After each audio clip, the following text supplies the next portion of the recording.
Hello everyone, welcome to Carnivorous Plants Hub. Thanks so much for stopping by. I wanted to share with you today something that I purchased here recently. It is a haul of carnivorous plants of all different kinds, and I'm really excited to share them with you. I just kind of want to show you what I got, talk a little bit about each of these plants. So there was a Facebook post the other day from somebody who was coming through my area, who are still pretty local but a couple hours away, and they were selling some carnivorous plants. And I always kind of look to support local growers when I can, and we don't have a lot of local carnivorous plant growers in my area, so whenever somebody advertises they're selling locally, I try to jump on it and buy some plants from them, just because I really like supporting local growers.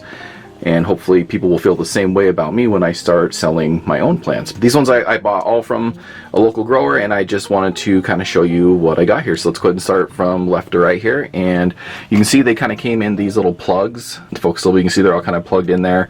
So there's actually 1, 2, 3, 4, and these are all King Henry Venus flytraps. You can see I've acclimated these for a little while now under the sun, and this new growth here is really green and starting to come up.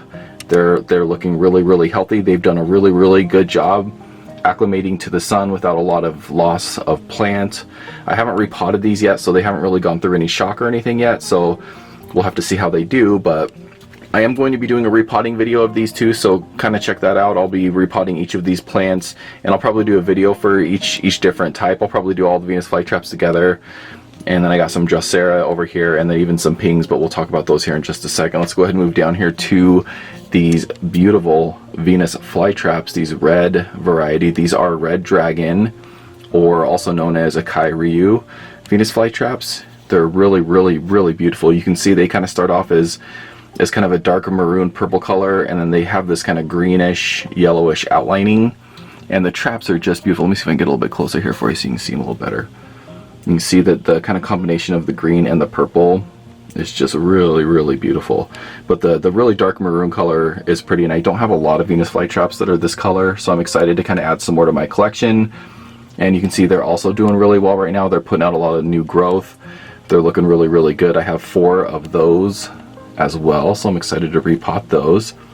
And real quick before I talk about the next plant here, let me show you where you can get your hands on your own Venus flytraps in the event that you don't have any local sellers in your area.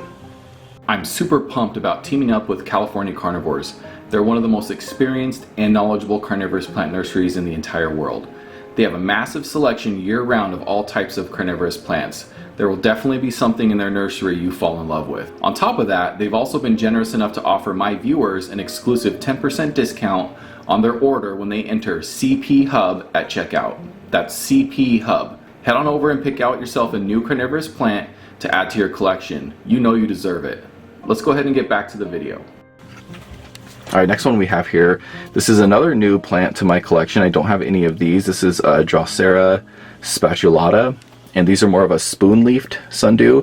It's kind of hard to tell right now because in this little plug that they're in, they're kind of bunched up and pushed together. So when I kind of get these out and I repot them, they'll be able to kind of flatten out a little bit, and you'll see that these are more, you can see that the leaves are more of a spoon shaped, and they're really pretty. These are kind of a greenish reddish variety, and I'm really excited to get these repotted. You can see they're putting out a ton of these really pretty flowers here. These ones reproduce pretty prolifically, so I'm assuming that I'm going to be getting kind of a lot of these. The flowers are self-pollinators, and they will just kind of reproduce like crazy, produce a lot. I'm actually assuming there's probably a lot of seeds right here in some of these dead flowers that maybe I'll harvest and do a video showing me replanting those here soon. But yeah, Drosera spatulata, really beautiful little sundew. I'm always excited to add some new sundews to my collection, and these are unique to my collection, so that is awesome. And real quick before I went any further, I just wanted to thank you so much for being here and how much I appreciate you. Make sure to like this video, subscribe to my channel. I'm trying hard to start my own carnivorous plant nursery someday, and you being here is supporting my dream. I thank you so much. Other ways you can support my dream is there's a thanks button below the video. You can leave a monetary contribution to my channel. I really appreciate that. If you don't have any money, no biggie, no problem. You being here, liking the video, subscribing to my channel, commenting, watching the video all the way to the end supports me in so many ways, and I appreciate it so much. So thank you so much for that. The other thing you can do is there is a link right up there. You can go to that link and you can download the free plant tracker and Venus flytrap care sheet. That's another way you can support me. Lots of different ways you can support me, and thank you so much for being here. But let's go ahead and get to the next plant here. And I'm really excited about these too, because this is also a new plant in my collection. This is something that I don't currently have, and this is a Pinguicula primuliflora, and these are also known as a primrose ping. So these put out a really pretty kind of light purplish, pinkish, almost whitish flower, and that's kind of where they get their nickname, the primrose Pinguicula. But these are really interesting. These are not like any of my other pings. You can see these ones had a hard time adjusting to the light that I gave them. I think I gave them a little too much light too quickly.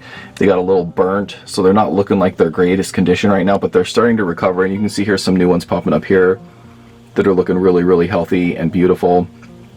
You can see that let me get a little bit closer, you can see they produce that dew on the leaves there that you can see really nicely that catches the insects.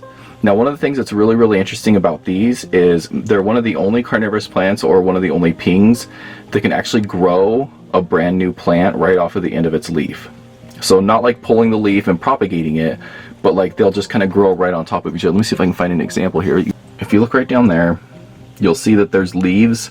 There's brand new plants just growing right on the end of the leaves, which is really interesting. See, there's one right there just kind of growing right out the end of it. So they just kind of layer upon themselves, which is a really interesting, and what I was reading is that it's a really unique feature to carnivorous plants. You can see there's one right there just going right on the end of the leaf.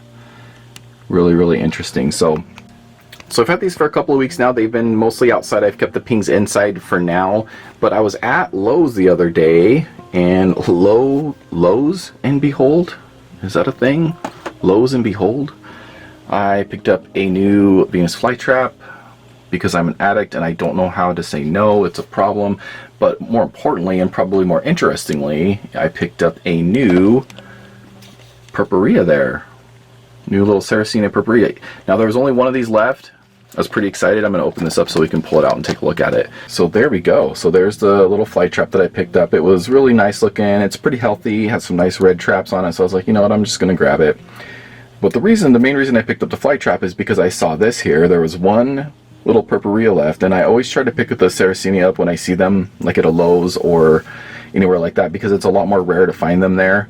I don't see Sarracenia very often, and when I see them in the big boxes, I usually will grab it just because it's pretty rare. Now, there was only one left, and I just thought it was weird to buy one carnivorous plant. Not sure why that's weird, but I decided to go ahead and pick up the Flytrap along with it, because why not? And actually, I might just plant these together, because they really do have really similar conditions and can grow really nicely together, especially if they're in kind of a bigger planter.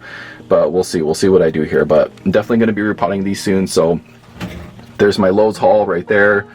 Couldn't help it. We were there to pick up some screen doors and some random stuff, and I had no intent of buying carnivorous plants, but I looked anyway, and of course came home with a couple.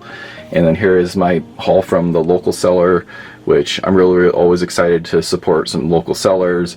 And I know obviously Lowe's isn't a local seller, but I just have a hard time saying no when I see any carnivorous plants. But yeah, so that's the haul for right now. And I'm actually going to be repotting all these, so make sure to like, subscribe, and yeah.